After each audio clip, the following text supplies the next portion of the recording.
দেশের শস্য ভাণ্ডার হিসেবে পরিচিত দিনাজপুরে বছরে ধানের উৎপাদন হয় প্রায় ১৫ লাখ মেট্রিক টন। এর মধ্যে বিরামপুর উপজেলায় হয় ২ লাখ টন।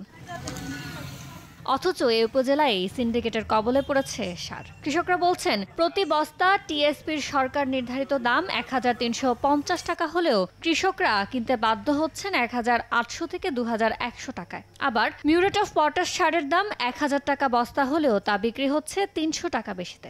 অসাধু চক্রের খপ্পরে উৎপাদন খরচ বাড়ায় ক্ষোভ প্রকাশ করছেন কৃষকরা। ফসফেট পাওয়া যাচ্ছে না, দাম বেশি হলে পাওয়া যাচ্ছে, কম হলে নেই। এত দামে আমরা ফসফেট নিলে পোষাতে পারি। বাজারে সার কম দামে পাচ্ছি না। সার পর্যাপ্ত পরিমাণ আছে, এটা একটা সিন্ডিকেট। কৃষকদের অভিযোগ অস্বীকার করে খুচরা বিক্রেতাদের ঘাড়ে দায় চাপাচ্ছেন ডিলাররা। আমাদের এই পয়েন্ট থেকে আমরা বিক্রি করি এভাবে। এখন ভিতরে বিভিন্ন খুচরা ব্যবসায়ী আছে, গ্রাম পর্যায়ে আছে, অনেক কৃষক আছে বাকি নেই, ওই জন্য এখানে আর এদিকে আসে না, তাই ওখান থেকেই নেয়।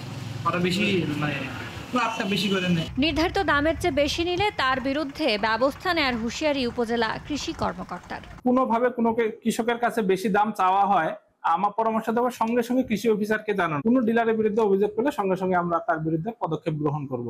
সার সিন্ডিকেট চিহ্নিত করে দ্রুত আইনের আওতায় আনতে না পারলে চড়া মাশুল গুনতে হবে বলে শঙ্কা চাষী।